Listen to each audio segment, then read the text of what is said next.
चलो भैया आज हम स्टार्ट कर रहे हैं क्लाइमेटोलॉजी। एक स्टूडेंट थी, उसका कहाँ है वो? उसकी क्लास है यहाँ पे। सर एसएससी की।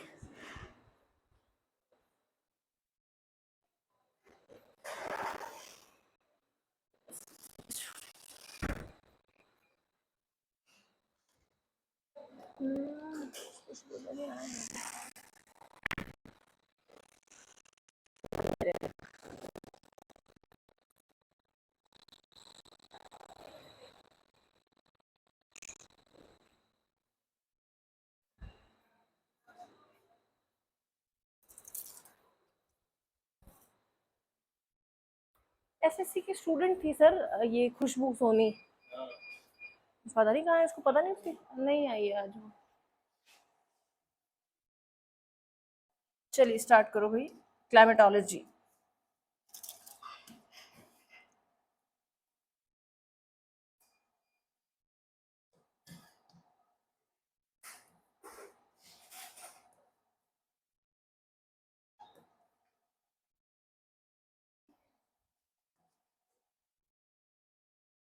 क्लाइमेटोलॉजी।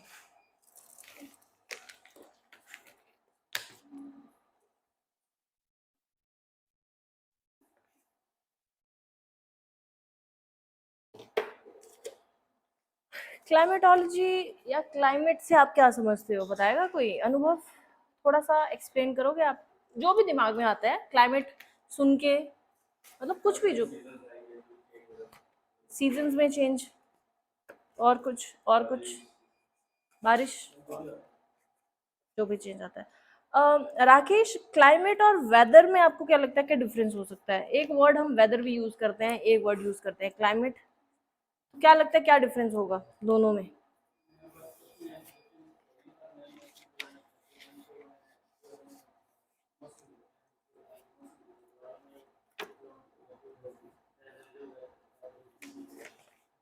थोड़ा थोड़ा जोर से बोलो सर, थोड़ा जोर से बोलिए प्लीज, थोड़ी कृपा करो, जोर से बोलो। बोल सकते हो? नहीं, नहीं बोलोगे?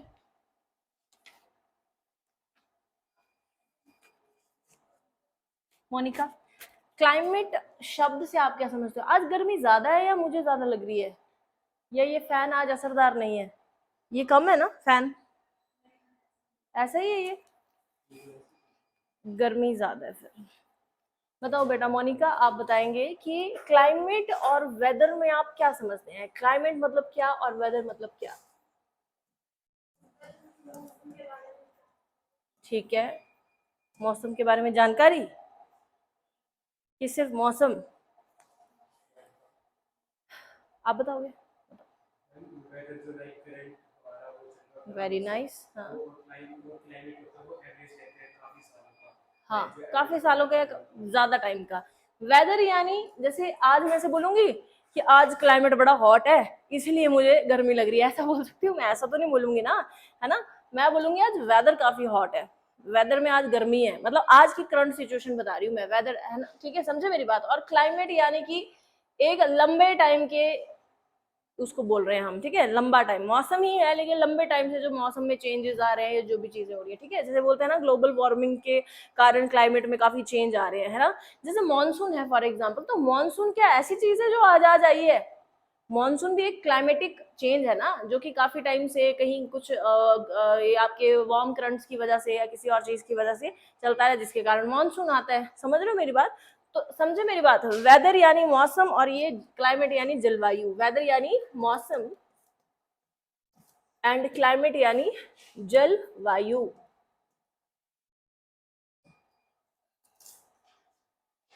मौसम और जलवायु। क्लाइमेट लिख लीजिए, एवरेज ऑफ लॉन्ग टाइम, मतलब सालों का एक जो वेदर का एवरेज है वो, एवरेज ऑफ लॉन्ग टाइम। और ये लिख लो शॉर्ट टाइम वाला, यानी पर डे के हिसाब से। कल भी अगर गर्मी थी तो कल भी वेदर हॉट था, ना कि कल क्लाइमेट। ठीक है, कल भी ऐसे कभी नहीं करना है। समझ गए? तो ये तो आपको पता लग गया। देखो, हमने क्लाइमेटोलॉजी पढ़नी है, यानी क्लाइमेट के बारे में पढ़ना है, वेदर के बारे में पढ़ेंगे। बेसिकली आपने पहले अर्थ का पढ़ा है, इंटीरियर, इंटीरियर पढ़ा ना आपने, कि लिथोस्फेयर आता है, स्टेनोस्फेयर आता है, उसके बाद जो जो चीजें आती है, core, inner core, outer core, जो भी चीजें है ना। अब क्लाइमेट यानी कि धरती के ऊपर का एरिया। क्लाइमेट तो ऐसा तो नहीं है ना कि क्लाइमेटिक कंडीशन चेंज हो रही है तो लोग खोद के कुछ सर्च कर रहे हैं कि मैं खोदता हूँ, अंदर जाके देखता हूँ कि बाहर की क्लाइमेटिक कंडीशंस क्यों चेंज हो रही है। ऐसा तो कभी नहीं होता है ना। हमेशा क्या होगा, यहाँ पे ही स्टडी करेंगे लोग, जो इस जहाँ पे ये क्लाइमेट आपका चेंज होता है, क्लाइमेटिक में क्लाइमेट में चेंजेस आते हैं, है ना। तो ये जो आपकी जगह है ना, बेसिकली मतलब हमने इन अर्थ का इनर पढ़ लिया है, इंटरनल, और अब पढ़ना है हमने अर्थ का आउटर एरिया, ठीक है, पृथ्वी के बाहर का। अभी जिसमें हम हैं ये भी एक तरीके की क्या है, एटमॉस्फेयर। तो ये आपका पूरा का पूरा क्या चीज होगी, एटमॉस्फेयर। समझ रहे हो मेरी बात? यानी हमने एटमॉस्फेयर पढ़ना है, क्योंकि वही है ना अब धरती के ऊपर हमारे आसपास। तो हमने पढ़ना क्या है, एटमॉस्फेयर। तो एटमॉस्फेयर हेडिंग डालिए पहले तो, व्हाट इज एटमॉस्फेयर?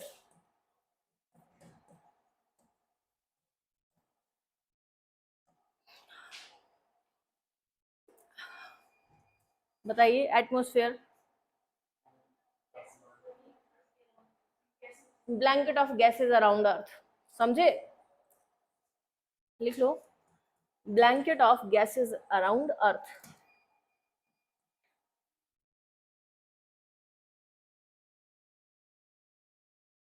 ये जो आपका एटम है ना, एटमोस, इसको, इसका मतलब ही क्या है, एटम ऑफ गैसेस। गैसेस के एटम्स के बारे में। हाँ जी, हाँ जी, ठीक है। तो ब्लैंकेट ऑफ गैशियस एटम या गैसेस ऑन अर्थ, मैंने क्या लिख दिया ये, ऑन अर्थ, ठीक है। तो सबसे पहले आपको पता है कि आपके आसपास क्या पाया जाता है, हवा पाई जाती है ना, हवा। एटमॉस्फेयर यानी ब्लैंकेट ऑफ गैसेस, और एयर, एयर यानी क्या, एयर क्या है, mixture of gases, mixture of gases. तो आपके आसपास हवा पाई जाती है कि नहीं पाई जाती है, जिसमें अलग अलग प्रकार की गैसेस पाई जाती है। तो सबसे पहला काम तो आपका यही होना चाहिए कि आपका जो एटमॉस्फेयर है, देखो एटमॉस्फेयर जो है ना आपका, आपको पता है अर्थ पे ग्रेविटी है कि नहीं है, अर्थ पे ग्रेविटी है। आपको पता है कि जो ज्यादा भारी चीज है वो ग्रेविटी के कारण नीचे आएगी, है ना, और हल्की थोड़ी ऊपर रहेगी। तो गैसेस में भी, जैसे एटमॉस्फेयर में गैसेस है, तो गैसेस में भी जो भारी गैसेस होंगी ना, वो अर्थ के आपके मतलब अर्थ के बिल्कुल पास पास दिखेंगी, थोड़ी उससे थोड़ी सी हल्की यहाँ दिखेंगी, और बिल्कुल हल्की जैसे कि हीलियम, हाइड्रोजन, वो बिल्कुल सबसे ऊपर दिखेंगी। समझ रहे हो मेरी बात? समझे मेरी बात? समझ गए? तो ये जो ब्लैंकेट है, इसमें जो भारी गैसेस होंगी वो कहाँ होंगी, नीचे, और थोड़ी सी कम भारी ऊपर। ऐसे करते करते करते जो सबसे हल्की गैसेस होंगी वो सबसे ऊपर पाई देंगी। क्लियर है? क्लियर है मेरी बात? ठीक है। तो एयर का पता लग गया, एटमॉस्फेयर का पता लग गया। अब ये जो आपका एटमॉस्फेयर है, इसमें अलग अलग लेयर्स होती हैं, ठीक है। उन लेयर्स को पढ़ने से पहले हम एयर पढ़ेंगे कि एयर में जो गैसेस हैं वो कौन कौन सी गैसेस हैं, सबसे ज्यादा अमाउंट में कौन सी गैसेस पाई जाती हैं, उसके बाद कौन सी गैस पाई जाती है, उसके बाद और सबसे कम अमाउंट में कौन सी गैस पाई जाती है। वैसे तो ये इजी है, ठीक है, लेकिन कई बार टफ क्वेश्चन बन के आ सकता है, ठीक है। जैसे मान लीजिए कार्बन डाइऑक्साइड है ना, तो 0 कितने कितने परसेंट पाई जाती है, 0 नहीं है, 0.03 है, 0 नहीं है, 0.036 है, कमेंट 0.036 है इसका परसेंटेज। अब क्वेश्चन में आपको तो थोड़ा सा देख लिया आपने कि चलो 0.3 समथिंग है, लेकिन हो सकता है ऑप्शन में 0.00 हो, जैसे कि मनीषा ने अभी भूल गई, तो मनीषा 0.003 लगा के आती है ना, या 0.3 लगा दो आप, 3.0, तो कंफ्यूजन हो सकती है ना। तो कई बार इंसान सोचता है कि मैं तो यूपीएससी एचएस की तैयारी कर रहा हूँ, मैं तो पढ़ूंगा कि एटमॉस्फेयर की कंडीशन कहाँ कहाँ कैसे चेंज होती है, और ये तो छोटा पटवारी वाले पढ़े, ये सब मैं क्यों पढ़ूंगा, मैं तो लेजेंड हूँ ना, और पटवारी वाले ऐसा वाला क्वेश्चन आ जाएगा टफ, थोड़ा सा टफ बना के। समझ रहे हो मेरी बात? ठीक है। तो सबसे पहले हम लिखेंगे percentage of gases, percentage of gases in air, percentage of gases in air, percentage of gases in तो सबसे ज्यादा, ये तो छोटा बच्चा भी बता देगा कि सबसे ज्यादा अमाउंट में जो गैस पाई जाती है वो कौन सी है। ये पटवारी वाला क्वेश्चन है, लेकिन कितने परसेंट पाई जाती है ये पटवारी का क्वेश्चन नहीं है, बन भी सकता है उनको भी। तो बताइए जरा, सबसे ज्यादा नाइट्रोजन, वेरी गुड, सबसे ज्यादा और कितनी नाइट्रोजन, 78 पॉइंट, लिखो 78.08%।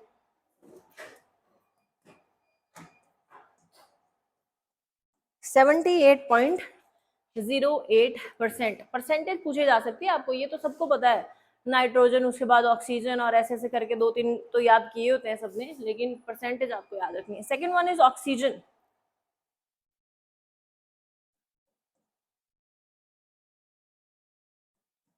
कितनी है? 21 पॉइंट, 20.9 समथिंग है, 20.95, 20.95। अगली, हाँ जी, आर्गन, आर्गन, आर्गन, आर्गन कितनी पाई जाती है? 0.93%, 0.93।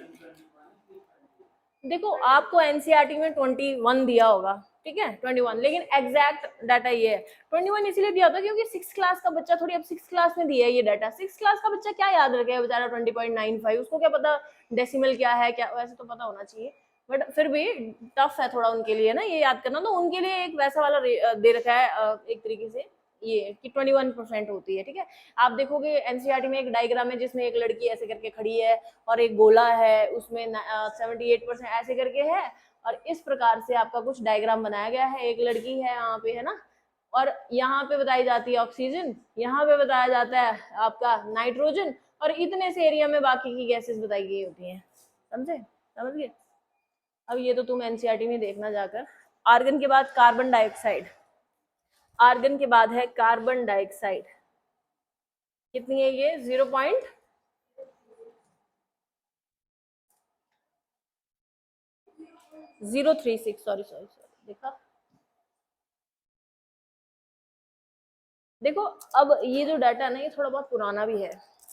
अब मुझे लगता है ना कि कार्बन डाइऑक्साइड थोड़ी बड़ी है काफी टाइम से, तो आपको हो सकता है कि करंट बेसिस पे 0.4 भी आ जाए परसेंटेज, समझ रहे हो, सॉरी 0.04 भी आ जाए, समझ रहे हो, कार्बन डाइऑक्साइड बढ़ रही है ना, ठीक है, समझे मेरी बात, तो ये भी आ सकता है। और 0.003 तो कम से कम याद ही रखना कि 0.0036 जो है आपने याद रखना है, ठीक है, क्लियर है। अगला लिखिए, neon.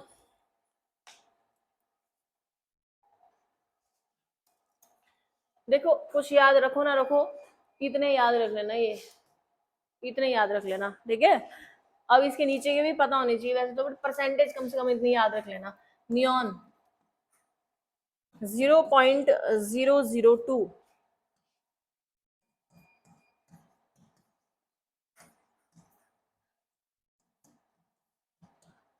0.002। Helium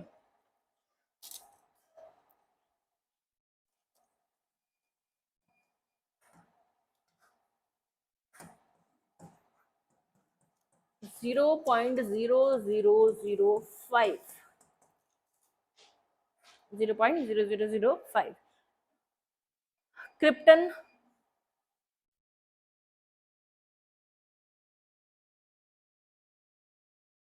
0.001।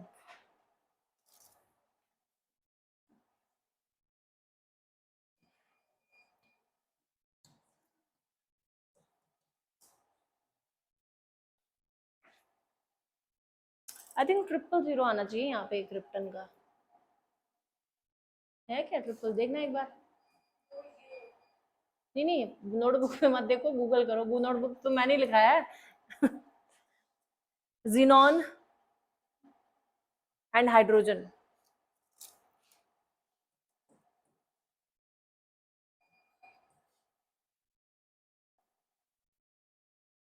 Percentage of krypton in atmosphere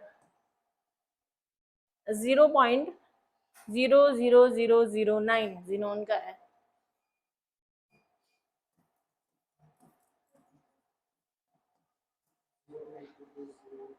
000 है ना? हाँ मतलब 1 रखो, 1 के आगे ज्यादा मत लेके जाओ।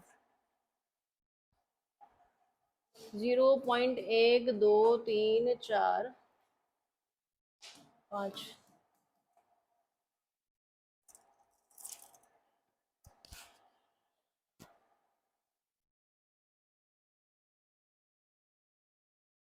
लिख लिया।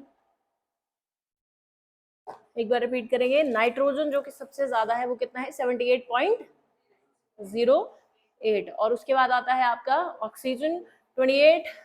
28 की 20? हाँ जी, ऐसा नहीं हो सकता है। पता क्यों नहीं हो सकता है? क्योंकि हाइड्रोजन तो सबसे हल्की गैस है ये, नीचे कम मिलेगी आपको, सबसे कम हाइड्रोजन मिलेगी सबसे लास्ट में एटमॉस्फेयर के। हम तो सबसे नीचे वाली लेयर पे है ना, इधर हैवी गैसेस पाई जाएंगी। तो ये हैवी गैसेस है जो यहाँ मिल रही हैं, ये लाइट गैस है, ये कम मिलेगी यहाँ पे। समझ रहे हो मेरी बात? आप देखिए हाइड्रोजन या हीलियम वाले बलून्स ऐसे पकड़ोगे तो ऐसे उड़ के ऊपर चले जाएंगे। क्यों ऊपर जा रहे हैं अपने आप ही? वैसे तो हर एक बलून जाता है, बट वो सीधा जाते हैं ऊपर, देखा है आपने, और ऊपर चिपक जाते हैं, है ना। बाकी बलून देखेंगे आप, ये इसको देखोगे अगर उड़ा के, तो ये इधर उधर भागेगा, ये सीधा ऊपर नहीं जाएगा, वो सीधा ऊपर जाते हैं। देखा है आपने आजकल डेकोरेशन वाला चला है ना, कि उनको फुला के ऐसे कर दो और ऊपर जाके चिपक जाते हैं। ऐसा क्यों होता है? क्योंकि वो एटमोस्फेयर में जो गैसेज है ना आपकी, खास करके इस लेयर में जिसमें हम प्रेजेंट है, उससे वो सबसे हल्का है।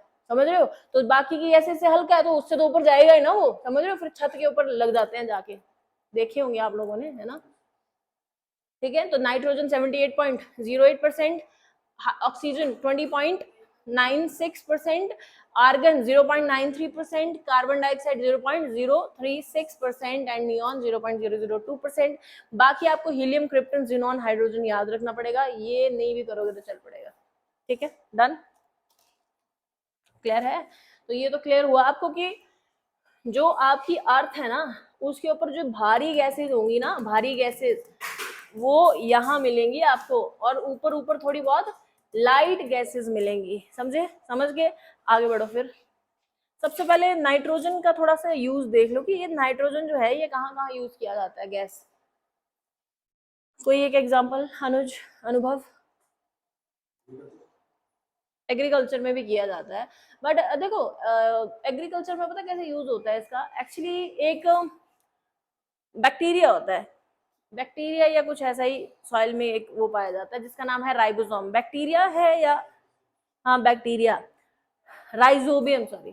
ठीक है, तो ये मान लो ऐसे प्लांट लगा है कोई, तो ये जड़ें हैं इसकी, इस सॉइल में जो है ना क्या पाया जाता है? राइजोबियम। राइजोबियम, ये जो बैक्टीरिया है ये करता क्या है? जो आपके एनवायरमेंट में, एनवायरमेंट एटमोस्फेयर में जो आपके क्या प्रेजेंट है, नाइट्रोजन, उसको सॉइल में ट्रांसफर करता है। ठीक है, जैसे कार्बन डाइऑक्साइड है अगर, तो कार्बन डाइऑक्साइड तो आपके पेड़ सीधे ले लेते हैं पत्तियों के थ्रू, कार्बन डाइऑक्साइड, है ना, लेते हैं ना, उसी से रेस्पिरेशन करते हैं ये।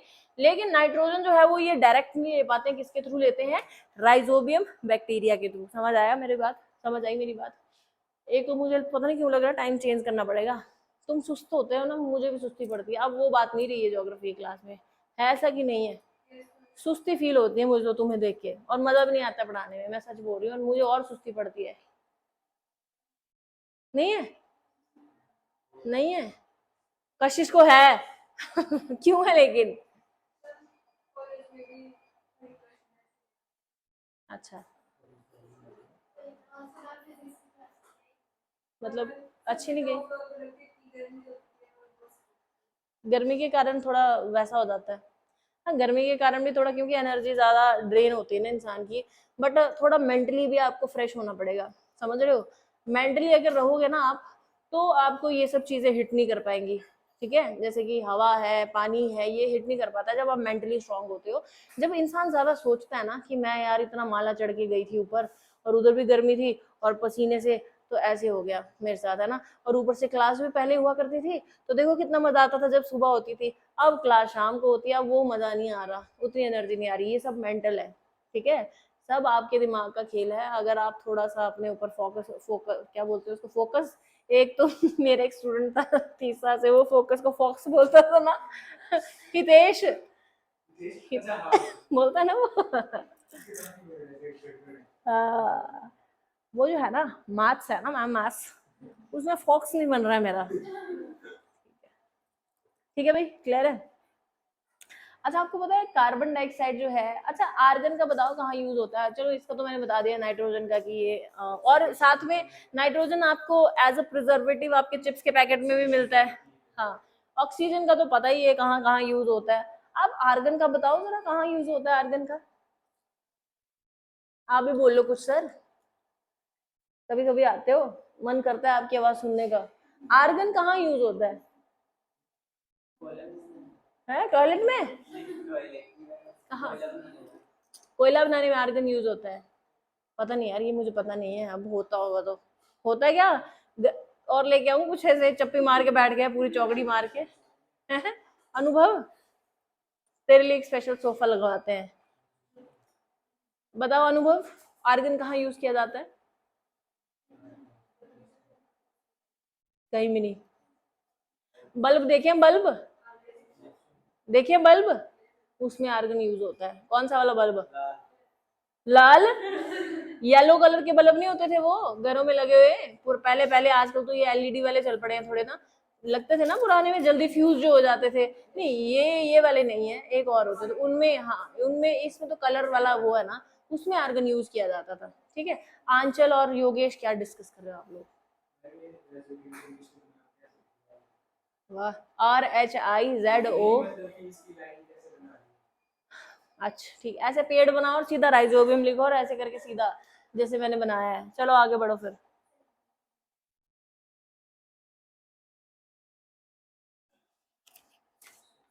अब हम पढ़ेंगे स्ट्रक्चर ऑफ एटमोस्फेयर। ये क्लियर हो गया आपको? गैसेस आपको मैं बता दिया, यही याद करनी है। अब एयर का तो पता लग गया। एटमोस्फेयर पढ़ते हैं। आपकी एटमोस्फेयर में कितनी लेयर्स हैं? जैसे आपके अर्थ के इंटीरियर में लेयर्स थी ना, ऐसे आंखों को ऐसे खोलो पहले, जैसे आपके, ऐसे खोलो अनुभव। हाँ, जैसे आपके अर्थ के इंटीरियर में क्या थी? लेयर्स थी ना। क्या आता था सबसे पहले? लिथोस्फेयर, उसके बाद एस्थेनोस्फेयर, उसके बाद मीसोस्फेयर, उसके बाद आउटर आउटर बैरिस्फेयर और इनर बैरिस्फेयर। ठीक है, इसमें भी वैसे ही लेयर्स आती है। क्या आपका अर्थ का इंटीरियर यूनिफॉर्म है? उसमें होमोजेनिटी है? नहीं है ना, नहीं है। सॉलिड है तो कहीं लिक्विड है, कहीं सेमी सॉलिड है तो कहीं ज्यादा लिक्विड है, कहीं बिल्कुल ही ज्यादा सॉलिड है, ऐसे था ना। मतलब यूनिफॉर्मिटी नहीं है। वैसे ही आपका अर्थ का जो ऊपर का ब्लैंकेट है ना, ये एटमोस्फेयर का, ये भी यूनिफॉर्म नहीं है। और इसमें भी क्या है, अलग अलग लेयर्स पाई जाती हैं। ठीक है, तो वो लेयर्स हमने पढ़नी है और वो हमने स्ट्रक्चर पढ़ना है उसका, क्योंकि वो आपको मेंस के पेपर में पूछा जा सकता है कुछ ऐसा। वैसे इतना तो बेवकूफ वाला सवाल कोई पूछ भी सकता है। देखो, इजी टॉपिक पे भी टफ क्वेश्चन बन सकते हैं। इजी टॉपिक हो सकता है लेकिन क्वेश्चन इजी नहीं हो सकते, क्वेश्चन टफ पूछ सकते हैं आपसे। ठीक है, तो आपके राइटिंग स्किल्स पे डिपेंड करता है कि आप कैसे उसको डील करते हो। हेडिंग डालिए structure of atmosphere, structure of atmosphere. अच्छा मैं सोच रही हूँ कि आप लोगों की जो आप बोल रहे थे ना कि एंशियंट हिस्ट्री और ये पढ़ा दो, थोड़ा टाइम बाद करते हैं वो यार। एनवायरनमेंट मुझे लग रहा है मेरे ऊपर बहुत वो हो जाएगा, क्योंकि मैंने तब सोचा था ये, अगर मेरी शाम को नवोदय वाले बच्चों की क्लास ना होती। अब मेरी शाम की नवोदय वाले बच्चों की क्लास भी होगी, तो बेटर है कि हम एनवायरनमेंट इकोलॉजी खत्म करें पहले, उसी क्लास में एंशियंट और ये स्टार्ट कर देंगे आपकी मिडिवल और आर्ट एंड कल्चर। और अगर मुझे लगा कि आपका सिलेबस कंप्लीट नहीं हो रहा है तो फिर मैं एक्स्ट्रा क्लासेस आपकी ले लूंगी। ठीक है, वो 3:30 से या 4 वाली है जो भी आपकी क्लास है। ठीक है, ठीक है उर्मिला और मनीषा, कोई प्रॉब्लम तो नहीं है इसमें? देखो एचएएस के उसमें देखा जाए ना तो एंशियंट और मिडिवल उतना बड़ा रोल प्ले नहीं करती है। ठीक है, इसीलिए मैं आपको पढ़ाना भी मॉडर्न हिस्ट्री चाह रही थी, ताकि मेरा भी उसमें फायदा था ना पढ़ाने का। एंशियंट मिडिवल अब मैंने भी उतना टारगेट नहीं रखा है कि मैं भी यूपीएससी का दूंगी। मैंने भी एचएएस तक का रखा है कि एटलीस्ट एचएएस तक का, क्योंकि अब टाइम ही नहीं होता उतना पढ़ने का। तो जो मेरे लिए थोड़ा बहुत फायदेमंद रहता है वो था मॉडर्न हिस्ट्री। तो अब वो आपकी चल रही है, तो एक काम करेंगे हम, एंशियंट मिडिवल या फिर आर्ट एंड कल्चर जो है वो स्टार्ट करेंगे। आर्ट एंड कल्चर स्टार्ट करेंगे, एंशियंट मिडिवल बहुत लेंथी हो जाएगा। फिर आर्ट एंड कल्चर करेंगे आफ्टर एनवायरमेंट एंड इकोलॉजी। ठीक है, उसके चलो पहले ये खत्म हो जाएगा ना, तो इसी में फिर हम मैपिंग भी कर लेंगे। इसी क्लास में मैपिंग भी है, इंडियन ज्योग्राफी भी है आपकी, ह्यूमन इकोनॉमिक बाद में देखी जाएगी। ठीक है, लिखिए स्ट्रक्चर ऑफ एटमोस्फेयर। तो आपको थोड़ा सा मैं बना के बताती हूँ इसको।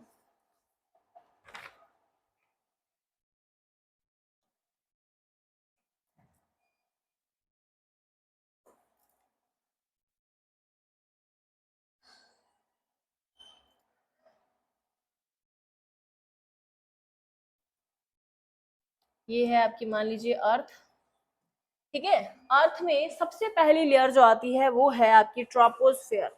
सबसे पहली लेयर आती है कौन सी, पता पिछले एचएएस में ना लेयर्स ही अरेंज करने के लिए दे दी हुई थी। मतलब अब ये मत सोचना कोई भी कि एचएएस में अच्छा ऐसे क्वेश्चन आते हैं ट्रोपोस्फेयर स्ट्रेटोस्फेयर ये वो, ऐसे क्वेश्चन आते नहीं है, लेकिन हर एक पेपर में एक आध क्वेश्चन ऐसा दिया ही होता है जिसको देख के बंदा अच्छा फील करे, चाहे वो पुलिस कांस्टेबल की तैयारी को ना, वो तो पुलिस कांस्टेबल वाला बच्चा भी सॉल्व कर लेगा कि ट्रोपोस्फेयर के बाद क्या आता है और उसके बाद क्या आता है, ठीक है। तो ट्रोपोस्फेयर के बाद आता है स्ट्रेटोस्फेयर, स्ट्रेटोस्फेयर के बाद मेसोस्फेयर, मीजोस्फेयर के बाद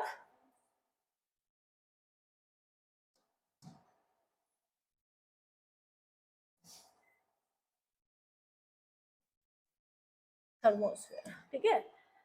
अर्थ की सबसे ऊपर वाली लेयर, सबसे पहली लेयर जो आती है वो है ट्रोपोस्फेयर, बोलो ट्रोपोस्फेयर, उसके बाद स्ट्रेटो, स्ट्रेटो के बाद मीसो, मीसो के बाद थर्मो, ठीक है। तो आप कौन सी लेयर पे हो, थर्मो पे, पक्का? हाँ, क्योंकि इधर ही हो ना तुम लोग, कहीं जहां भी हो इधर ही हो अर्थ के ऊपर, तो यही होगे। कोई इधर रह रहा है तो बताओ जरा, रह रहा है कोई, कौन? ठीक है भाई, क्लियर है, हेडिंग डालिए ट्रोपोस्फेयर, ट्रोपोस्फेयर।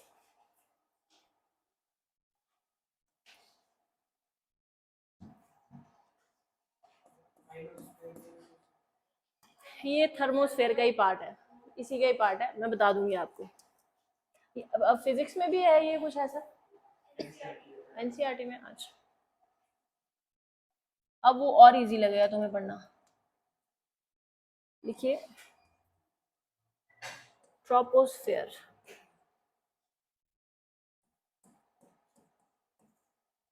ट्रोपोस्फेयर, ट्रोपोस्फेयर, शोभ मंडल, शोभ मंडल हिंदी में। अब देखो हिंदी में मेरी स्पेलिंग गलत हो सकती है, ठीक है। अब मुझे नहीं पता ये शोभ है या क्ष है, अब बताओ। क्ष,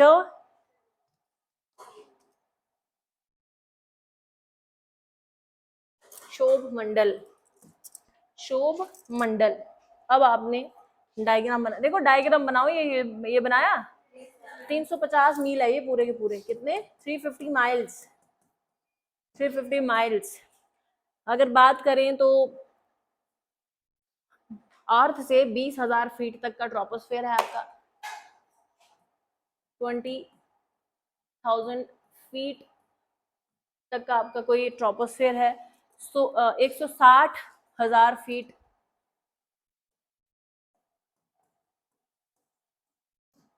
स्ट्रेटोस्फेयर है, अर्थ से बात की जा रही है, और 280,000 फीट आपका ये है।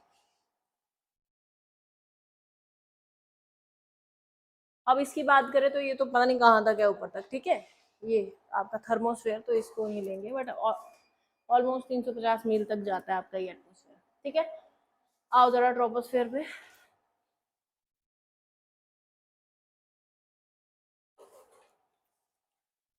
जैसे हम अर्थ ऐसे बनाते हैं ना, अर्थ ये इक्वेटर है मान लो, है ना। इस इक्वेटर को ना मैं ऐसे करके ले रही हूँ, अब समझ रहे हो, ऐसे करके, मतलब ये पोल्स हैं आपके, ये पोल्स हैं और ये इक्वेटर है, इक्वेटर है, ठीक है। ये पोल्स है, ये इक्वेटर है, इसको मैं ऐसे ना करके ऐसे लिटा रही हूँ, यानी कि इक्वेटर कहाँ आएगा, और यहाँ, समझे क्या किया मैंने, मतलब अर्थ नॉर्मली हम ऐसे बनाते हैं ना, मैं इसको ऐसे ना करके ऐसे लिटा रही हूँ, ठीक है। मतलब पोल्स ऐसे रख रही हूँ और इक्वेटर यहाँ पे रख रही हूँ बीच में, मतलब ऐसे आएगी ये धरती, समझ गए ये क्या हुआ। अब मेरी बात सुनो, आपको क्या लगता है इनके बीच में, और अगर इसको देखा जाए तो ज्यादा गर्मी कहाँ होती है, ज्यादा हीट कहाँ होती है,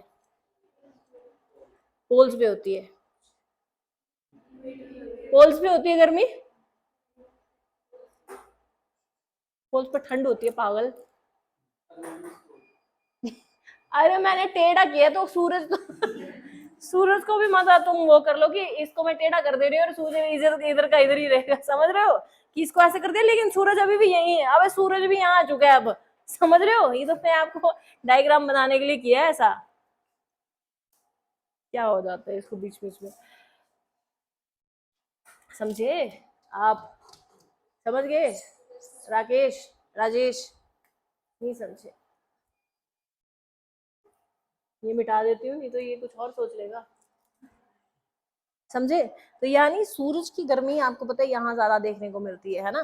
फॉर एग्जाम्पल मैं ऐसे बनाऊं, ठीक है, ये इक्वेटर है, ये क्या है पोल्स, सूरज कहाँ होता है ज्यादातर यहाँ, और ऐसे घूमता है, अब समझे, ऐसे घूम रहा है, ऐसे ऐसे ऐसे करके, उस तरीके से बनाया मैंने। पहले मैं ऐसे बना रही थी सूरज को, ऐसे ये कर रही थी, ये पोल्स थे, ये इक्वेटर था, और सूरज को यहाँ बना रही थी, है ना, तो सूरज ऐसे घूम रहा था। अब कैसे घूम रहा है, ऐसे, डायग्राम की डायरेक्शन चेंज किया, डायग्राम वही है, समझ रहे हो, पोजीशन चेंज कर दी है थोड़ी सी। अब देखो ये जब घूमेगा, आपको पता है कि ये ऐसे घूम रहा है ना, तो ऐसा तो है नहीं कि उधर जाके घूमेगा, ऐसा नहीं होता ना, मैं पढ़ा चुकी हूँ ना आपको, जब हमने सीजनैलिटी वाला सेक्शन किया था ना, तो बेसिकली ज्यादा गर्मी कहाँ देखी जाती है, यहाँ पे, है ना। अब होता क्या है, जो इसके ऊपर पोल्स इक्वेटर पे, हाँ इक्वेटर, ठीक है। अब ध्यान जो है ना उधर से निकल आओ, जिसके बारे में भी सोच रहे हो वो सोचना बंद करो और अब क्लास में ध्यान दो, ठीक है। किसके बारे में सोच रहा था, ठीक है, देखो मेरी बात, तो यानी कि मान लो ये ट्रोपोस्फेयर है, ठीक है, ये ट्रोपोस्फेयर है, मान लो इसके ऊपर ट्रोपोस्फेयर ही है, ऐसे धरती है तो इसके आसपास ट्रोपोस्फेयर है ना, सबसे पहला ट्रोपोस्फेयर है ना। तो होगा क्या, यहाँ ज्यादा गर्मी होने के कारण, जैसे मैंने आपको अंदर बताया था अर्थ के इंटीरियर में कि क्या जाते हैं कन्वेक्शनल करंट्स, जिसके कारण गर्म होता जाता है। आपको रोड के पानी का एग्जांपल दिया था मैंने कि जब भी रोड लगाते हो, पानी ऊपर का ठंडा, ऊपर का गर्म हो जाता है, नीचे का ठंडा ही रहता है ना, क्योंकि कन्वेक्शनल करंट्स के थ्रू ऊपर गया। वैसे ही यहाँ भी कन्वेक्शनल करंट्स जो हैं ये इसको राइज करेंगे और यहाँ से आपका ट्रोपोस्फेयर इतना इतना हो जाएगा, ठीक है, समझ रहे हो। जबकि यहाँ क्या है, ठंड, ठंड के कारण ये उतना एक्सपैंड नहीं कर पाएगा, यहाँ की गैसेस थोड़ा एक्सपैंड करके यहाँ की गैसेस उतना एक्सपैंड नहीं कर पाई, समझ रहे हो। ठंड के कारण यहाँ पे गैसेस ज्यादा एक्सपैंड नहीं कर पाएंगी, यहाँ पे एक्सपैंड कर पाएंगी। तो आपको जो बेसिकली एक लेंथ मिलेगी ना, इसकी हाइट मिलेगी आपके ट्रोपोस्फेयर की, यहाँ से 18 किलोमीटर मिलेगी, मतलब धरती से लेकर आप 18 किलोमीटर ऊपर चले जाओ तो उतना उतना क्या दिखेगा आपको इक्वेटर से, ट्रोपोस्फेयर। लेकिन यहाँ पे ये बेचारे उतना एक्सपैंड नहीं कर पाया ट्रोपोस्फेयर, समझ रहे हो, उतना एक्सपैंड नहीं कर पाया, जिसके कारण यहाँ सिर्फ 8 किलोमीटर तक ही आपको देखने को मिलेगा, समझ रहे हो। यानी कि डायग्राम जो है वो कुछ ऐसा बनेगा, इसके ऊपर मतलब इतना ऐसे करके इतना इतना है कोई, समझे, समझ गए, कोई दिक्कत यहाँ तक। फिर और भी बनाने हैं ना ऊपर तक, इसीलिए बना रही हूँ, सीधा रख के बना लो, सीधा रख के बना लो, बनाओ अर्थ बनाओ ऐसे करके, सही बात है, सीधा ही बना देती हूँ, नहीं तो अभी से ये पागल हो जाएगा। ये आपकी अर्थ, ठीक है, अर्थ। अब क्या करना है आगे, ये है, क्या है ये राकेश, वेरी गुड, ये क्या है इक्वेटर, राजेश ये क्या है, वेरी नाइस यार, तू तो बड़ा तेज है, पोल्स, ठीक है। तो यानी आपको यहाँ पूरे एरिया में क्या देखने को मिलेगा, ट्रोपोस्फेयर, ट्रोपोस्फेयर। अब क्योंकि यहाँ इक्वेटर है, यहाँ गर्मी थोड़ी क्या होगी, ज्यादा होगी, जिसके कारण गर्मी के कारण होगा क्या, यहाँ का जो एरिया है, यहाँ की गैसेस ज्यादा एक्सपैंड करेंगी, ज्यादा एक्सपैंड करेंगी, है ना, और इतना एक्सपैंड करती है कि 18 किलोमीटर तक ये एक्सपैंड कर जाती है। यहाँ की उतनी एक्सपैंड नहीं कर पाती है, तो ये 8 किलोमीटर तक ही रह जाती है, समझ रहे हो, जिसकी वजह से कुछ आपको डायग्राम ऐसा देखने को मिलता है, समझे। यानी कि आपके पोल्स पे थोड़ी थिक लेयर, थिन लेयर है, और इस पे ज्यादा, यहाँ कितनी है 18, और यहाँ कितनी है 8, 8, समझे, अब समझे।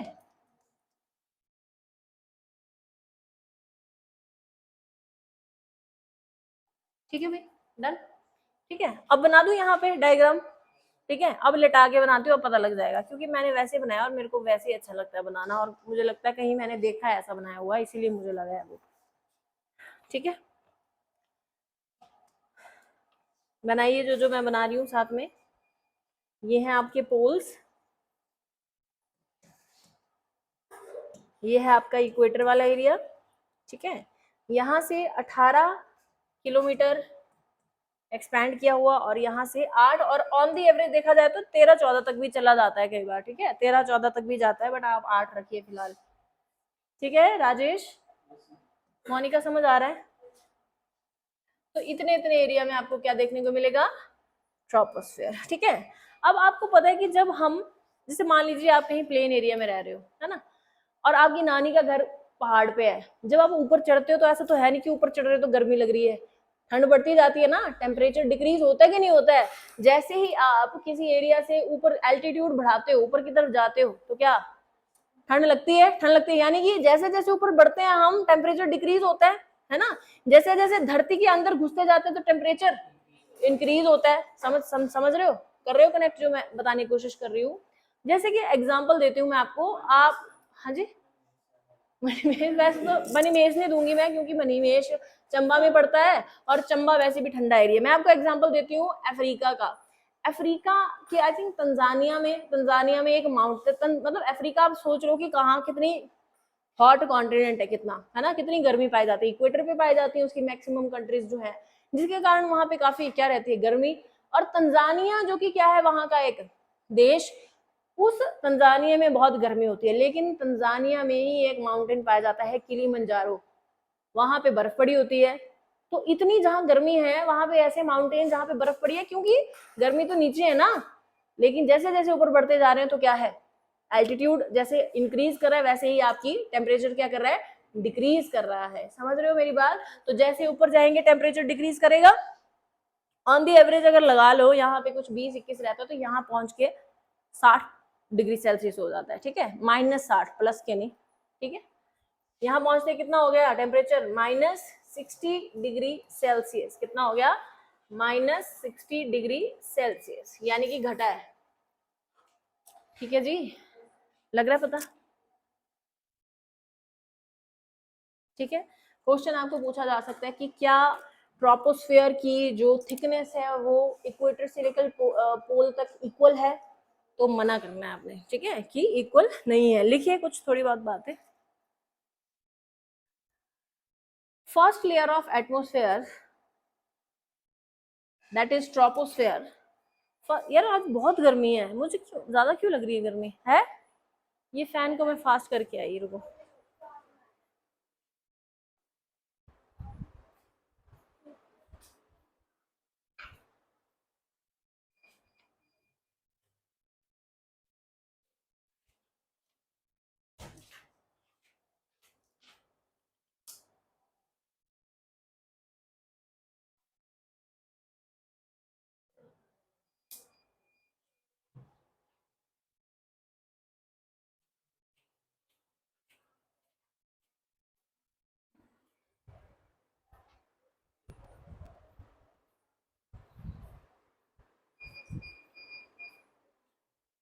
बड़ी स्पीड, बड़ी बड़ी, हाँ मुझे लग रहा था कुछ तो गड़बड़ है, ठीक है, क्लियर है। लिखिए first layer of atmosphere that is troposphere is not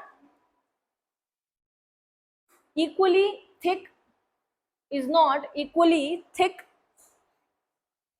on equator and poles, is not equally thick on equator and poles due to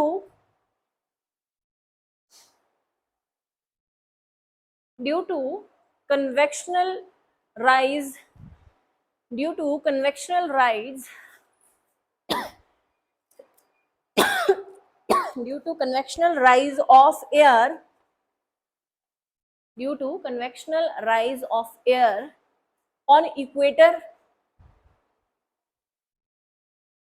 on equator, ठीक है। अगर इक्वेटर पे सूरज की इतनी गर्मी ना होती तो जितना पोल्स पे रहता है उतना ही रहता है यहाँ भी। समझ गए मेरी बात? यानी थिकनेस जो होती है वो इक्वल होती है।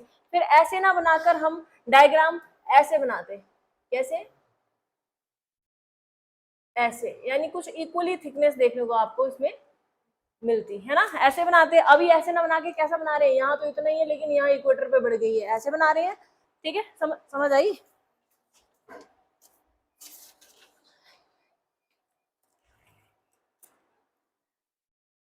लिखिए, gravity is more at poles, gravity अगला पॉइंट है ये, gravity is more at poles than at equator, gravity is more at poles than at equator. यानी कि एक कंपोनेंट जो है, एक रीजन जो है वो क्या है, कन्वेक्शनल करंट, सूर्य ताप की वजह से, इंसुलेशन की वजह से इक्वेटर पे क्या पड़ रहा है, ज्यादा ताप पड़ रहा है, ज्यादा टेम्परेचर बढ़ रहा है, जिसके कारण हो क्या रहा है, क्या हो रहा है, जिसके कारण राइज कर गई गैसेस के मॉलिक्यूल्स, एटम्स राइज कर गए यहाँ से, है ना, तो जिसके कारण ये थोड़े ऊपर चले गए, यहाँ पे उतना टेम्परेचर है नहीं, इसके कारण ये वहीं बैठे रहे। एक रीजन ये हो गया। दूसरा रीजन ये है, मैं आपको ऑलरेडी बता चुकी हूँ कि अर्थ की जो शेप है वो कुछ ऐसी है, बताया मैंने कि जो इक्वेटर पे थोड़ी ज्यादा है डायमीटर और पोल्स पे कम है, बता चुकी हूँ ये मैं बात, जिसके कारण आपको नहीं लगता कि सेंटर से पोल्स ज्यादा पास में है और इक्वेटर ज्यादा दूर है, ऐसा ही है। तो ग्रेविटी जो है ये ज्यादा फेस करेंगे क्योंकि ये ज्यादा पास है ना सेंटर के, और ये कम ग्रेविटी फेस करेंगे क्योंकि ये दूर है। तो सेकंड रीजन यही है कि ग्रेविटी जो है वो पोल्स पे आपके ज्यादा, यही क्वेश्चन आ सकता है आपको कि ग्रेविटी कहाँ ज्यादा होती है, इक्वेटर पे या पोल्स पे, ठीक है, यही आ सकता है क्वेश्चन। तो लिखिए, सेकंड लिखा आपने, gravity is more at poles, gravity is more at poles than equator, ठीक है, लिख लिया ये। थर्ड पॉइंट लिखिए, जितनी भी आपकी, पहले सुन लो, जितनी भी आपकी वेदर एक्टिविटीज होती है ना, ठीक है, बारिश आना, बारिश, क्वेश्चन है कौन सा वाला, सौर मंडल में होती है, यानी जितनी भी वेदर एक्टिविटीज होती है, तूफान आना, बारिश पड़ना, साइक्लोन आना, ये जितनी भी वेदर से रिलेटेड जितनी भी एक्टिविटीज है, बर्फ पड़ जाना, ये सब, ये सारी कहाँ पे हो रही है, ट्रोपोस्फेयर में। लिखिए, all weather activities are related to troposphere, all weather activities are related to troposphere, all weather activities are related to troposphere।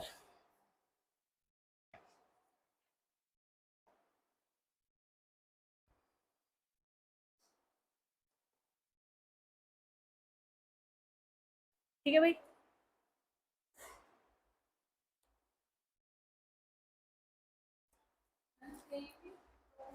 हाँ जी, नहीं नहीं नहीं नहीं, प्लेन वेदर एक्टिविटीज में कैसे आया, हाँ, वेदर एक्टिविटीज मतलब यही बारिश धूप जितनी भी चीजें वो यही हो रही है, ठीक है, एक मिनट,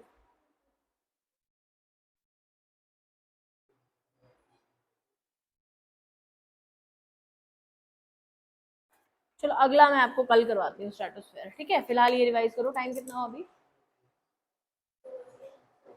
2 बज गए।